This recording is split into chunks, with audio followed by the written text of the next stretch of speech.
Hello everyone, welcome back to my YouTube channel Kemi Studios. तो आज के इस वीडियो में हम लोग डिस्कस करेंगे last 2 month strategy for bio. Okay, so ऐसे कौन से स्ट्रेटजी हैं जो हम फॉलो कर सकते हैं इन 2 मंथ में ताकि हम 90 या 95 प्लस स्कोर कर पाएँ। या फिर आपने अभी तक कुछ भी नहीं पढ़ा बायो में, समझ लो कि आप जीरो लेवल पे हो।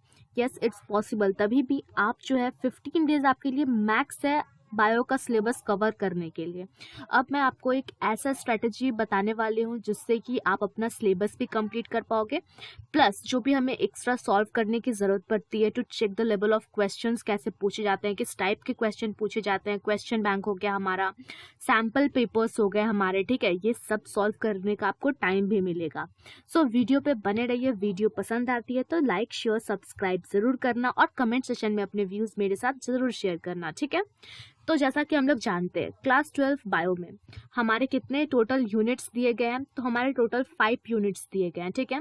फर्स्ट यूनिट का नाम है हमारा रिप्रोडक्शन, सेकंड यूनिट का नाम है हमारा genetics and evolution, now third है हमारा biology and human welfare, fourth unit है हमारा बायोटेक्नोलॉजी और फिफ्थ यूनिट है हमारा इकोलॉजी, ठीक है। तो मैं आपको सजेस्ट करूंगी कि इन सारे यूनिट्स में जो सबसे थोड़े टफ लेवल के चैप्टर है, ठीक है, जिसमें मोस्टली स्टूडेंट्स को जो है वो डिफिकल्टी आती है अगर वो अच्छे से क्लियर करके ना पढ़े, ठीक है। तो मैं सजेस्ट करूंगी कि आसान वाले जो चैप्टर्स है वो तो आप बाद में भी कर सकते हो, ठीक है, क्योंकि बाद में आपके पास टाइम रहेगा और वो कुछ कुछ थ्योरी पोर्शन पे बेस्ट चैप्टर्स हैं, ठीक है, जिन पे आपको समझ लर्न करने की ज़्यादा ज़रूरत पड़ती है, जैसे कि ह्यूमन रिप्रोडक्शन हो गया या ह्यूमन रिप्रोडक्टिव हेल्थ हो गया, ठीक है। तो ये सारे सेक्सुअल रिप्रोडक्शन इन प्लांट्स हो गया, ठीक है। तो ये सारे चैप्टर्स थ्योरी बेस्ड ज़्यादा है। इकोलॉजी का यूनिट हो गया, ये सब थ्योरी पोर्शन का ज़्यादा है। ये सारे ऐसे चैप्टर्स है जो अगर आप कहीं से नहीं भी पढ़ो ना, एनसीईआरटी लाइन बाय लाइन अगर आपने पढ़ लिया तो आपका क्लियर हो जाएगा, ठीक है। तो मैं सजेस्ट हमेशा यही करूँगी कि जो आपके लिए टफ चैप्टर है, ठीक है, टफ चैप्टर से हमेशा बायो में स्टार्ट करो, ठीक है, क्योंकि अगर आप पहले ही टफ चैप्टर कर लोगे तो अगर आपके पास जो टाइम है आपका वो कम भी बचेगा तो आप इजी चैप्टर्स आराम से कर पाओगे, ठीक है। तो इसीलिए मैं आपको सजेस्ट करूंगी कि सबसे पहले आप यूनिट नंबर 2 जो है आपका, that is genetics and evolution, so आप इससे पहले स्टार्ट करो, ठीक है।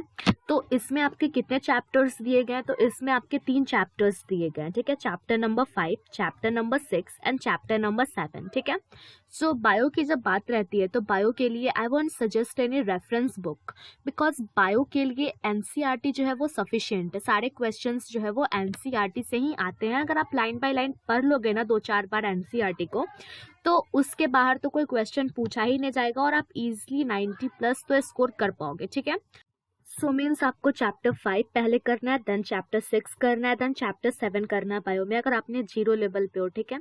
चैप्टर 5 में आप अगर दोगे डेडिकेशन के साथ, ठीक है, 2 दिन में आपका चैप्टर 5 ईजिली हो जाएगा, ठीक है, क्योंकि उतना भी लेंदी चैप्टर नहीं है। अगर आप दिमाग खोल के पढ़ोगे तो आपको समझ में आएगा, ठीक है। देन आपको चैप्टर नंबर 6 करना है और उसके बाद आपको चैप्टर नंबर 7 करना है, ठीक है। दोनों ये तीनों चैप्टर को 2-2 दिन दे दो, ठीक है। तो टोटल आपके कितने डेज हो गए, तो 6 डेज आपको जेनेटिक्स एंड इवोल्यूशन के यूनिट में लग जाएगा कंप्लीट करने में। सो जेनेटिक्स में आपके टोटल 6 डेज चले गए, ठीक है। सो मान लो आप आज तो स्ट्रेटेजी वीडियो देखोगे तो दो दिन बाद ही स्टार्ट करोगे। मैं ऐसा मान के चलती हूँ क्योंकि बहुत सारे स्टूडेंट हैं वो सोचते हैं कि आज करेंगे कल करेंगे। तो मान लो आप सबने 10 दिसंबर से स्टार्ट कर दिया, ठीक है, आज 7 दिसंबर है, तो 6 दिन आपके यहाँ लग गए और 3 दिन आपको रिप्रोडक्शन के यूनिट में लगेगा, क्योंकि रिप्रोडक्शन में चैप्टर 2, चैप्टर 3 और चैप्टर 4 है, ठीक है। तो चैप्टर 4 में तो बहुत सारे जो टॉपिक्स है वो रिड्यूस्ड ही है और चैप्टर 3 और चैप्टर 2 है, ठीक है। तो इसमें आपको ये तीनों चैप्टर में अगर आप फुल डेडिकेशन से पढ़ रहे हो तो 3 दिन जो है ये मैक्स हुआ, ठीक है, क्योंकि इसमें मोस्टली थ्योरी पोर्शन और याद करने के ऊपर है। तो अगर अब आप इतना एफर्ट नहीं दे सकते हो तो आई डोंट थिंक कि आप बेटर कर पाओगे।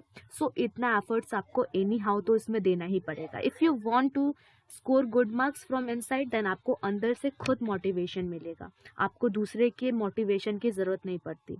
नाउ अब जेनेटिक्स के बाद कौन सा चैप्टर करें, तो जेनेटिक्स के बाद आपको करनी है बायोटेक्नोलॉजी की यूनिट, ठीक है। बायोटेक्नोलॉजी की में 2 चैप्टर है, ठीक है, आपका चैप्टर नंबर 11 और चैप्टर नंबर 12 है इस बार, ठीक है। तो इस दोनों में मान लो आपने 2-2 दिन दिए, ठीक है। तो यहाँ पे आपका कितना दिन चला गया, 4 डेज आपका चला गया, ठीक है। तो टोटल अब तक आपके कितने दिन जा चुके हैं, 13 डेज आपके चले गए, ठीक है। सो आपने 10 दिसंबर से स्टार्ट किया और 13 डेज आपके चले गए, मतलब 23 दिसंबर तक आपने 3 यूनिट कर लिया, ठीक है। अब आपके पास बचे कितने यूनिट, तो अब आपके पास 2 यूनिट बचे, ठीक है। तो आपको 4th नंबर पे कौन सा यूनिट अब करना है, तो 4th number biology in human welfare करना है, ठीक है। तो ये काफी लर्न करने वाला जो है ये यूनिट है, ठीक है। इसमें बहुत सारे आपको डिजीजेस हो गए, ये सब आपको याद करना पड़ेगा कि कौन सा पैथोजन इसको कॉज करता है, इसको कैसे, मतलब किस सारे आपको रिवॉल्व करेगा ह्यूमन वेलफेयर के ऊपर, ठीक है। तो इसमें आपको लर्न करने की जरूरत पड़ेगी। तो मान लो कि आपके पास अभी बचे कितने दिन है, सो आपके पास 8 डेज अभी भी बाकी है, 8 दिन है आपके पास, ठीक है। तो 8 दिन आपके लिए सफिशियंट है ये करने के लिए, ठीक है। तो 2 चैप्टर है इधर, तो मान लो कि अगर आपने 4 दिन इस 2 चैप्टर पे दे दिया, ठीक है। 2 दिन दे दिया चैप्टर 8 पे, 2 दिन दे दिया चैप्टर 10 पे, ठीक है। और चैप्टर 9 तो आपका इस बार है ही नहीं। देन बचे आपके पास 4 दिन, वो आप इकोलॉजी वाले यूनिट को दे दो, ठीक है। ये भी इजी चैप्टर है, तो इसीलिए मैं बोलती हूँ कि हमेशा हार्ड चैप्टर से स्टार्ट करो, ताकि आपके पास एंड में इजी चैप्टर तो आपके कम दिन में भी हो जाते हैं, क्योंकि जैसे जैसे दिन पास आता है तो हमारी स्पीड, लर्निंग कैपेसिटी जो होती है और ज़्यादा इंक्रीज हो जाती है, सबके साथ होता है। सो अगर आप ऐसी इस स्ट्रेटजी को फॉलो करोगे तो डेफिनेटली आपका सिलेबस जो है वो दिसंबर तक कंप्लीट हो जाएगा।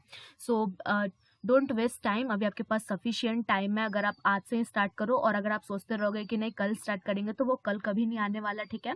तो आज से ही आप जितना हो सके उतना याद करने की कोशिश करो। जितना आप बायो में याद करोगे, जितना प्रैक्टिस करोगे क्वेश्चन, उतने ही ना डायग्राम्स प्रैक्टिस करोगे, उतने ही अच्छे आपके मार्क्स आएंगे, ठीक है। कोई भी चैप्टर पढ़ने के बाद, मान लो आपने यूट्यूब से ही पढ़ा, ठीक है, उसके बाद आप एनसीईआरटी का लाइन बाय लाइन पढ़ लो, ठीक है।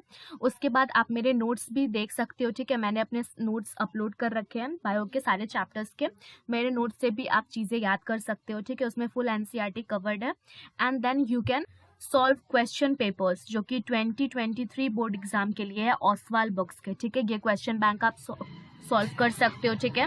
और इस क्वेश्चन बैंक का पीडीएफ जो है वो मैंने चैप्टर वाइज अपने टेलीग्राम पे सारे अपलोड कर रखे हैं, ठीक है। आपको maths, chemistry, physics, bio, English सब का पीडीएफ आपको मेरे टेलीग्राम चैनल पे मिल जाएगा। तो ये आप सॉल्व करना, इससे आप प्रैक्टिस कर पाओगे, प्लस आपको पता चलेगा कि क्योंकि इसमें क्वेश्चन बैंक में क्या होता है कि सारे VBI क्वेश्चन से गिवन होते हैं, सिलेक्टिव क्वेश्चन गिवन होते हैं, तो आपको पता होता है कि हाँ कौन सा क्वेश्चन रिपीटेड पैटर्न में आ रहा है, कौन सा क्वेश्चन इंपॉर्टेंट है, किस टाइप से इस चैप्टर से क्वेश्चन आते हैं।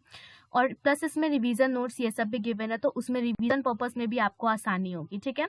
और एनसीईआरटी जो है ये बायो के लिए पढ़ना लाइन बाय लाइन बहुत ज़रूरत है, और जिसमें जितने भी इंटेक्स क्वेश्चन है सारे आपको सॉल्व करने हैं, ठीक है। क्योंकि एनसीईआरटी अच्छा रोल प्ले करता है बोर्ड एग्जाम में अच्छा स्कोर लाने के लिए, ठीक है। देन आप क्वेश्चन बैंक से प्रैक्टिस करो, जिसका कि पीडीएफ अपलोडेड है। और मैं जितना टाइमिंग बोल रही हूँ उतना अगर आप उस चैप्टर पे दोगे तो आपका ईजिली दिसंबर में चैप्टर कंप्लीट हो जाएगा, सारा आपका सिलेबस कंप्लीट हो जाएगा। और ये हमेशा याद रखना कि आपको एनी हाउ दिसंबर तक जो है अपना बायो का सिलेबस कंप्लीट करना है, ताकि आपके पास एक फुल मंथ हो जनवरी, जिसमें कि आप सिर्फ प्रैक्टिस रिवीजन यही करें, क्योंकि जितना प्रैक्टिस रिवीजन करोगे उतना ही होगा कि आप कितना भी पढ़ लो, कितने भी। और मैं हमेशा बोलूँगी कि कभी भी मल्टीपल सोर्सेज ना रखें, ठीक है। क्योंकि अगर आप मल्टीपल सोर्सेज रखोगे तो उसका कुछ भी फ़ायदा आपको होना नहीं है, क्योंकि आपके माइंड में जितना चीज़ें फिट होंगी वही तो आप एग्जाम में लिखोगे, उसी के बेसिस पे आपको मार्क्स मिलेगा। So don't use multiple resources की नहीं वो पढ़ रहा है इस बुक से तो मैं भी वो बुक खरीद के पढ़ लेता हूँ, वो बुक से पढ़ लेता हूँ, ऐसा करने की कोई ज़रूरत नहीं है। बोर्ड एग्जाम में अच्छा स्कोर करने के लिए एनसीईआरटी जो है वो सफिशियंट है, ठीक है। मैंने खुद भी सिर्फ एनसीईआरटी ही यूज़ किया है, सो आप सिर्फ एनसीईआरटी यूज़ करो, इससे आप बहुत अच्छा मार्क्स स्कोर कर पाओगे। And then practice question from question bank और सैम्पल पेपर बना लो, ठीक है। और आप टेंशन मत लो, मैं आफ्टर 10 डेज या फिर 15 डेज में चैप्टर बाइज 10 ईयर का जो है क्वेश्चन बैंक का पीडीएफ और सवाल का मैं वो भी अपलोड जल्द ही करूंगी, ठीक है। प्रीवियस ईयर क्वेश्चंस का, ठीक है। क्वेश्चन बैंक ऑलरेडी अपलोडेड है, but 10 years previous year question ये डिफरेंट होता है, ठीक है। तो इससे आपको और प्रैक्टिस करने में हेल्प मिलेगी, ठीक है। थैंक्स फॉर वॉचिंग गाइज, और इस स्ट्रेटेजी को जरूर फॉलो करना अगर आप अच्छा बोर्ड में एग्जाम में स्कोर करना चाहते हो।